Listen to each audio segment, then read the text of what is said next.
Hi students, last வீடியோவில் climatic factors பார்த்தோம். இப்போ நம்ம பார்க்க போகிறது எடாஃபிக் ஃபேக்டர்ஸ். எடாஃபிக் ஃபேக்டர்ஸ் அப்படின்னா என்ன அப்படின்னா சாயில், அதாவது மண் காரணிகள் அப்படிம்பாங்க. ஸோ எடாஃபிக் ஃபேக்டர்ஸ் அப்படிங்கிறது என்ன? Abiotic factors. இது வந்து ஒரு நான் லிவிங் ஏபயாட்டிக் ஃபேக்டர்ஸ். இது எதோட ரிலேட்டடானது? சாயிலோட ரிலேட்டடானது. ஸோ இட் இன்க்ளூட், இதில் வந்து என்னென்ன இருக்குது? Physical, chemical composition of the soil. Edaphic ஃபேக்டர்ஸுங்கிறது எப்படி ஃபார்ம் ஆகுதுன்னா, ஒரு ஏரியாவில் இருக்கக்கூடிய, ஒரு பர்டிகுலர் ஏரியாவில் இருக்கக்கூடிய சாயிலில் இருக்கக்கூடிய காம்போசிஷன், ஃபிசிக்கல், கெமிக்கல், அந்த காம்போனன்ட்ஸ்லாம் சேர்ந்து தான் ஒரு எடாஃபிக் ஃபேக்டர்ஸுங்கிறது ஃபார்ம் ஆகுது. தென் த ஸ்டடி ஆஃப் சாயில், இந்த சாயிலை பற்றி படிக்கக்கூடிய அந்த சயின்ஸுக்கு பேர் பீடாலஜி அப்படிங்கிறாங்க. இந்த சாயிலை பற்றி என்னென்னு சொல்லுவோம். சாயில் அப்படிங்கிறது என்னென்னா the weathered superficial layer of earth in which plants can grow. நம்ம பூமியினுடைய அந்த மேற்புறத்தில் உருவாகக்கூடிய அந்த பாறை துகள்கள் உதிர்வடைவது பார்த்திங்களா, அது இப்படியே சிறு சிறு துகள்களாக மாறி ஃபார்ம் ஆகிறது தான் சாயில் அப்படிங்கிறாங்க. அதில் தான் நம்ம என்ன சாயிலில் தான் பிளான்ட்ஸ் வந்து க்ரோத் ஆகிருக்குது. Then it is a complex composite mass consisting of soil constituents, soil water, soil air, soil organisms. அது இல்லாமல் இந்த மண்ணில் இருக்கக்கூடிய பொருட்கள்லாம் என்னென்ன அப்படின்னா சாயில் வாட்டர். சாயில் வாட்டர்னால் அந்த மண் நீர், மண்ணில் நீர் இருக்குது. சாயில் ஏர், மண்ணில் என்ன இருக்குது? மண்ணுக்குள்ளேயும் ஏர் இருக்கும். அதேமாரி சாயில் ஆர்கானிசம்ஸ், மண்ணுக்குள்ளே என்ன இருக்குது? சாயிலில் மைக்ரோ ஆர்கானிசம்ஸ் இருக்குது, பாக்டீரியா, ஃபங்கை, அதேமாரி எர்த்வாம், இதெல்லாம் வந்து மண்ணுக்குள்ளே இருக்குது, உங்களுக்கு தெரியும். ஸோ சாயில் ஆர்கானிசம்ஸ் எப்படி வந்து அட்மாஸ்பியரில் அந்த ஏரு, வாட்டர், இந்த இதெல்லாம் சொல்கிறோம்ல, அது மாதிரி தான் சாயில்லையும் அந்த வாட்டர் இருக்குது, ஏர் இருக்குது, ஆர்கானிசம்ஸ் இருக்குது. ஸோ அதில் இருக்கிறதுனால அதுக்கு பேர் soil water, soil air, soil organisms அப்படின்ட்டு அதை நம்ம சொல்கிறோம். சாயில் ஃபார்மேஷன், இந்த சாயில் வந்து எப்படி ஃபார்ம் ஆகுது அப்படின்னு பார்ப்போம். Soil originates from rocks and develops gradually at different rates depending upon the ecological and climatic conditions. அதாவது சாயில் எப்படி ஃபார்ம் ஆகுது? ராக்லேருந்து தான் ஃபார்ம் ஆகுது. அதனால வச்சுங்க, ராக் பாறையிலிருந்து தான் நமக்கு இந்த சாயிலுங்கிறது உருவாகுது. And develops gradually at different rates.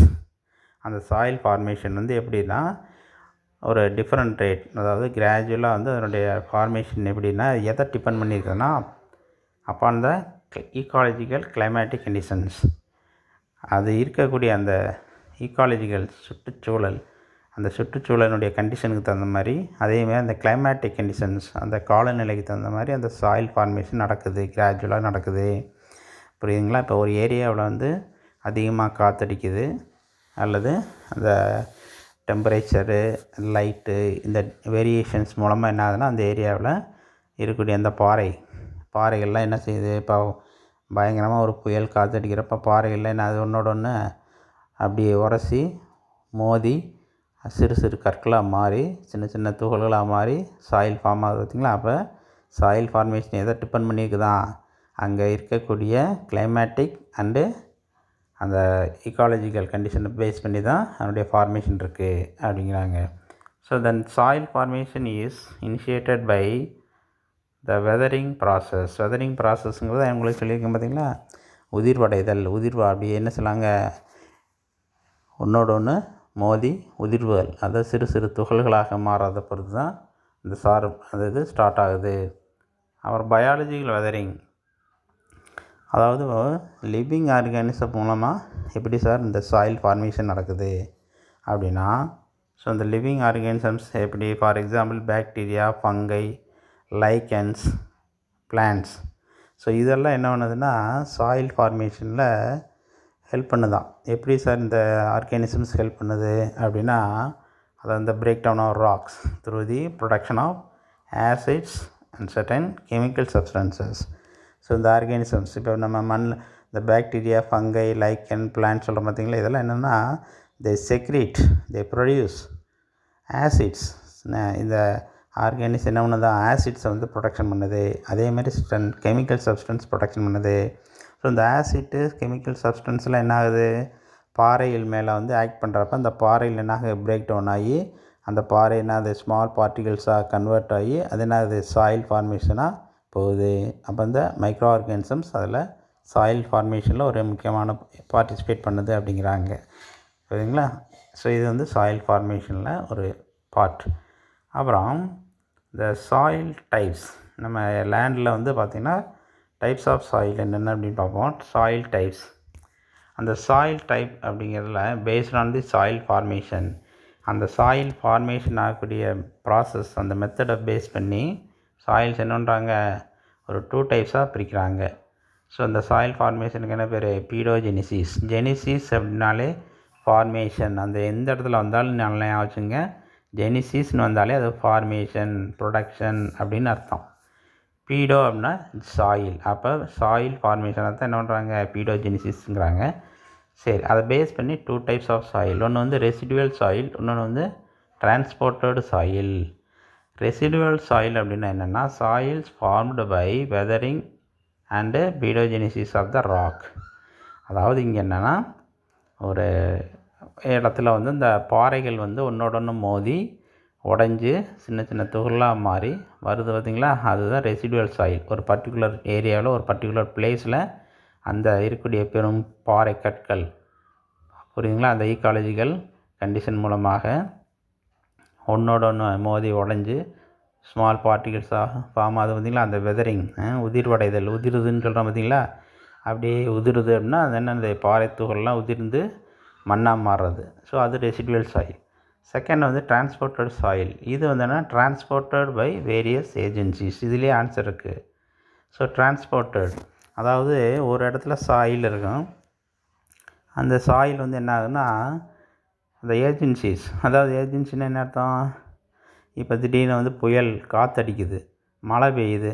So இந்த காற்று மழை அதனால் என்ன ஆகும்னா ஒரு ஏரியாவில் இருக்கக்கூடிய மண் என்ன ஆகும், அப்படியே அடிச்சுட்டு போய் இன்னொரு ஏரியாவில் போய் கொண்டு போய் சேர்த்துடுது. புரியுங்களா? ஸோ டிரான்ஸ்போர்ட் ஆகுது from one place to another area. So அந்த மாதிரி ஒரு இடத்துலேருந்து இன்னொரு இடத்துக்கு வந்து இருக்குது பார்த்திங்களா, அந்த சாயிலுக்கு பேர் டிரான்ஸ்போர்ட்டட் சாயில் அப்படிம்பாங்க. சரிங்களா? சரி, நெக்ஸ்ட் வந்து பார்ப்போம். நெக்ஸ்ட் என்ன, the important edaphic factors which affect vegetation are as follows. சரி, இப்போ நம்ம எஃபெக்ட்ஸ், ஸோ இந்த effects of edaphic factors on vegetations, அதாவது இந்த பிளான்ட்ஸுடைய க்ரோத்தை வந்து எந்த அளவுக்கு இந்த சாயில் ஃபேக்டர் வந்து அஃபெக்ட் பண்ணுது அப்படிங்கிறத பார்ப்போம். ஃபஸ்ட் ஒன் வந்து சாயில் மாய்ஸ்சர். இப்போ எப்படி நமக்கு அட்மாஸ்பியர் மாய்ஸ்சர்னு சொல்கிறோம் பார்த்திங்களா, அதே மாதிரி சாயில் மாய்ஸ்சர். ஸோ இந்த சாயில் மாய்ஸ்சரில் வந்து பார்த்திங்கன்னா plants absorb rain water and moisture directly from the air. அதாவது சாயிலில் உங்களுக்கு ஏர் இருக்குன்னு சொல்லியிருக்கோம் பார்த்திங்களா, ஸோ அந்த ஏர் அதில் இருக்கக்கூடிய அந்த ஈரப்பதத்தை இன்னொன்று பிளான்ட்ஸ் வந்து அப்சர்வ் பண்ணிக்கும். எப்படி அட்மாஸ்பியரில் இருக்கக்கூடிய அந்த மாய்ஸ்சரை பிளான்ட்ஸ் அப்சர்வ் பண்ணுதோ அதேமாரி சாயில் இருக்கக்கூடிய மாய்ஸ்சரை பிளான்ட்ஸ் வந்து அப்சர்வ் பண்ணிக்குது. சாயில் வாட்டர், அதேமாரி சாயில் வாட்டர் வந்து very very important then any other ecological factors affecting the distribution of plants. மற்ற ஃபேக்டர்ஸை விட இந்த ecological ஃபேக்டர்ஸ்லேயே வந்து மற்ற ஃபேக்டர்ஸை விட இந்த சாயில் வாட்டர் அப்படிங்கிறது ரொம்ப இம்பார்ட்டன்ட். ஏன்னா சாயிலில் வந்து வாட்டர் இருந்தால் தான் நாங்கள் பிளான்ட்ஸுடைய க்ரோத்து வெஜிடேஷன்ஸ் வந்து இந்த ஏரியாவில் நல்லாயிருக்கும். சாயிலுடைய வாட்டர் கண்டென்ட் டிக்ரீஸ் ஆச்சுன்னா அந்த ஏரியாவில் பிளான்ட்ஸுடைய க்ரோத்து, அந்த ஏரியாவில் வெஜிடேஷன்ஸ் என்ன டிக்ரீஸ் ஆகிடும். ஸோ அதனால் அது ஒரு இம்பார்ட்டன்ட். சரி, இந்த சாயில் வாட்டர் அப்படிங்கிறது எப்படி சார் வருது, அதுக்கு எங்கேருந்து வருது, அதனுடைய சோர்ஸ் என்ன அப்படின்னா rain is the main source of soil water. மழை பெஞ்சால் தான் அங்கே சாயிலில் வாட்டர் வந்து இருக்கும். So rain is the main source of water. Capillary water, இந்த வாட்டர்லேயே வந்து கேப்லரி வாட்டர்னு ஒன்று இருக்குது. கேப்லரி வாட்டருங்கிறது எங்கே இருக்குன்னா held between pore spaces of soil particles. அதாவது போர் ஸ்பேசஸ் ஆஃப் சாயில் பார்ட்டிகிள்ஸ்னு என்ன அர்த்தம், அந்த சாயில் பார்ட்டிகிள்ஸ்னுடைய அந்த துளைகள், அந்த இடைவெளி பார்த்திங்களா, அதில் வந்து அந்த ஓட்டைக்குள்ளே வந்து என்ன இருக்கு, சாயிலுக்குள்ளே இருக்கக்கூடிய தண்ணி தான் இந்த கேப்லரி வாட்டர் அண்டு ஆங்கிள்ஸ். புரியுதுங்களா? அந்த ஆங்கிள் அந்த சாயில் போர்ஸில் உள்ளே இருக்கக்கூடியது தான் இந்த ஸ்பேசஸில் கேப்லரி வாட்டர் இருக்கும். Between them is the most important form of water available to the plants. இந்த கேப்லரி வாட்டர் தான் மெயின், அதாவது சாயில் பார்ட்டிகல்ஸுக்கு இடையில அந்த கேப்பில் ஓட்டையில் இருக்கிறது கேப்லரி வாட்டர். ஸோ பிளான்ட்ஸுடைய க்ரோத்துக்கு வந்து அவைலபிள் வாட்டர்னால் இந்த கேப்லரி வாட்டர் தான். அதை வந்து மைண்டில் வச்சுக்கோங்க. தென் சாயில் ரியாக்ஷன்ஸ். சாயில் ரியாக்ஷன்ஸ் அப்படின்னு எடுத்துட்டோம்னா வேறு ஒன்றும் இல்லை. இப்போ வந்து நம்மளுடைய எர்த்தினுடைய சர்ஃபேஸில் வந்து எல்லா ஏரியாவில் இருக்கக்கூடிய சாயில் வந்து ஒரே மாதிரி இருக்காது. ஸோ அதனுடைய கெமிக்கல் நேச்சர், அதாவது பார்த்திங்கன்னா அந்த அசிட்டிக் பேசிக் சொல்கிறாங்க பார்த்திங்களா. ஸோ அந்த சாயில் வந்து ஒன்று எப்படி இருக்கலாம், மேபி அசிட்டிக் நேச்சராக இருக்கலாம், அல்லது அல்கலைன் பேசிக் நேச்சராக இருக்கலாம், அல்லது நியூட்ரல் கண்டிஷனாக இருக்கலாம். அதாவது இந்த அசிட்டிக் பேசிக் நியூட்ரலுங்கிறது எதை பேஸ் பண்ணியிருக்குது, ஸோ அந்த சாயிலினுடைய பிஹெச் நீங்கள் படிச்சிருப்பீங்க.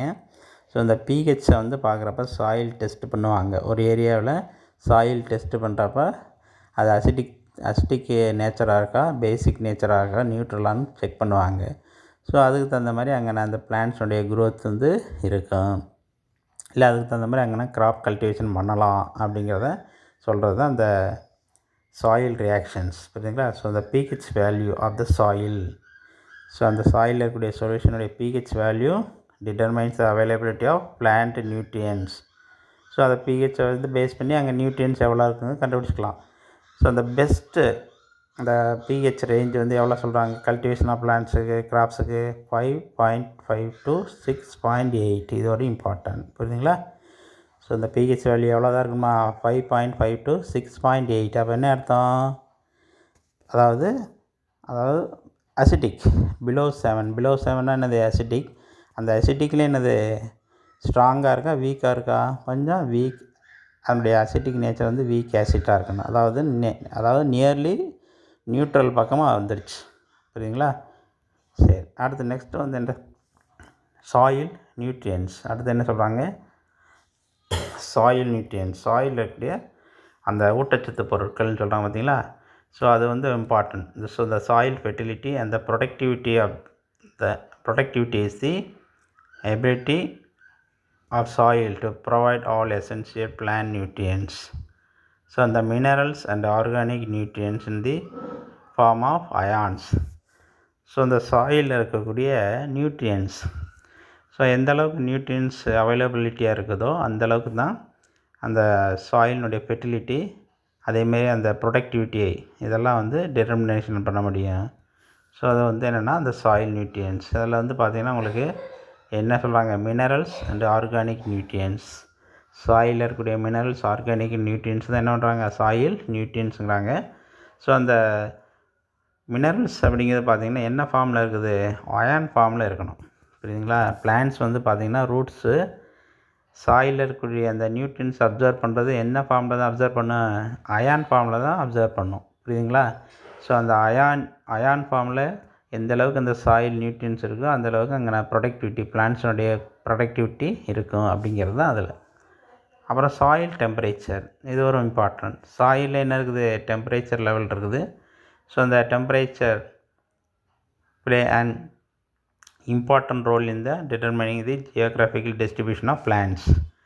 ஸோ அந்த டெம்பரேச்சர் வந்து ஆப்டிமம், அந்த டெம்பரேச்சரில் இருந்தால் தான் அந்த வெஜிடேஷன்ஸ் வந்து நல்லாயிருக்கும். ஆனால் அதே லோ டெம்பரேச்சராக இருந்துச்சுன்னா என்ன ஆகும், reduces the use of water and solute absorption of அந்த பை ரூட்ஸ். சாயிலில் வந்து டெம்பரேச்சர் லோவாச்சுன்னு வச்சுக்கோங்க, ஸோ அந்த ஏரியாவில் இருக்கக்கூடிய அங்கே வெஜிடேஷன், அந்த பிளான்ட்ஸ் வந்து என்ன ஆகும், சாயிலில் இருக்கக்கூடிய அந்த வாட்டரோ மற்ற சொல்யூட்டு அதை அப்சர்வ் பண்ணக்கூடிய ப்ராசஸ் வந்து என்னங்கிறாங்க, ரெடியூஸ் ஆயிரும் அப்படிங்கிறாங்க. ஸோ டெம்பரேச்சர் ஆவரேஜாக ஒரு ஆப்டிமம் தேவையான அளவு இருக்கணும், ஏரியாவுக்கு தகுந்த மாதிரி. குறையவும் கூடாது, அதிகமாகவும் கூடாது. அதாவது டிக்ரீஸ் ஆனாலும் ஆகுது தான், ரொம்ப இன்க்ரீஸும் ஆகக்கூடாது temperature. Then soil atmosphere. So இந்த சாயில் அட்மாஸ்பியருங்கிறது என்னென்னா the spaces left between soil particles. Soil அட்மாஸ்பியருங்கிறது வேறு ஒன்றும் இல்லை, அந்த சாயில் பார்ட்டிகிள்ஸுக்கு இடையில அந்த கேப் இருக்குது பார்த்திங்களா, ஒவ்வொரு பார்ட்டிகளுக்கு இன்னொரு பார்ட்டிகளுக்கு இடையில கூடிய அந்த கேப். ஸோ அந்த கேப்பில் வந்து பார்த்திங்கன்னா அந்த ஸ்பேசஸ் இருக்குது பார்த்திங்களா, அதில் வந்து அந்த கேஸஸ் ஆக்சிஜன், கார்பன் டை ஆக்சைடெல்லாம் உள்ளே இருக்கும். புரியுதுங்களா. ஸோ அதனால தான் அந்த எர்த்வார்ம் வந்து என்ன செய்யுதுன்னா, அவன் சாயிலில் வந்து என்ன அப்படியே சாயில் பார்ட்டிகிள்ஸை வந்து என்ன ஒன்று அப்படியே பிரித்து விடும். அதை வந்து என்னது எல்லாம் வந்து டைட்டாக இருக்கிறத லூசனிங் ஆஃப் த சாயில் பண்ணுறது இந்த எர்த்வார்ம். அப்போ அந்த சாயில் வந்து லூசனிங் ஆகிடுச்சுன்னா உள்ள ஏரேஷன் வந்து ஃப்ரீயாக இருக்கும், எக்ஸ்சேஞ்ச் ஆஃப் கேஸஸ் வந்து ஈஸியாக இருக்கும். ஸோ அந்த சாயிலில் வந்து இந்த அட்மாஸ்பியர் வந்து அந்த ஆக்சிஜன், கார்பன் டை ஆக்சைடு அந்த கேஸஸ் வந்து எந்த அளவுக்கு அங்கே உள்ள ஸ்ப்ரெட் அவுட் ஆகிருக்கு, அந்தளவுக்கு அந்த வெஜிடேஷன்ஸும் நல்லாயிருக்கும். அதேமாரி சாயில் ஆர்கானிசம்ஸ், சாயில் இருக்கக்கூடிய ஆர்கானிசம்ஸ், இப்போ மைக்ரோ ஆர்கானிசம்ஸ் என்ன சொல்லலாம், bacteria, fungi, algae, protozoans, nematodes, insects, earthworms, இது எல்லாமே என்னது சாயில் இருக்கக்கூடிய சாயில் ஆர்கானிசம்ஸ். இது ஒரு இம்பார்ட்டன்ட். ஏன்னா அந்த சாயில் ஆர்கானிசம்ஸ் இருந்தால் தான் அந்த டீகாம்போசிஷன் ப்ராசஸ்ங்கிறது ப்ராப்பராக நடக்கும். அந்த டீகாம்போசிஷன் நடந்து சாயில் வந்து ஃபெர்டைல் சாயிலாக மாற்றுறது, ஃபெர்டிலிட்டி சாயில் வந்து இன்க்ரீஸ் ஆனால் தான் அந்த பிளான்ட்ஸ் வெஜிடேஷன்ஸுடைய க்ரோத் வந்து நல்லபடியாக இருக்கும் அந்த ஏரியாவில். ஸோ இது வந்து சாயில் சாயில் ஆர்கானிசம்ஸ் அப்படிங்கிறது. அடுத்து பார்த்திங்கன்னா இதில் வந்து ஒரு எத்தனை நம்ம பார்த்துருக்கோம், ஒரு 7 ஃபேக்டர்ஸ், எடாஃபிக் ஃபேக்டர்ஸ் வந்து அஃபெக்டிங் த வெஜிடேஷன்ஸ் அப்படிங்கிறது பார்த்துக்கிட்டோம். நெக்ஸ்ட் வீடியோவில் இதனுடைய கண்டினியூஷன் நெக்ஸ்ட் வீடியோவில் பார்ப்போம். Thank you very much students.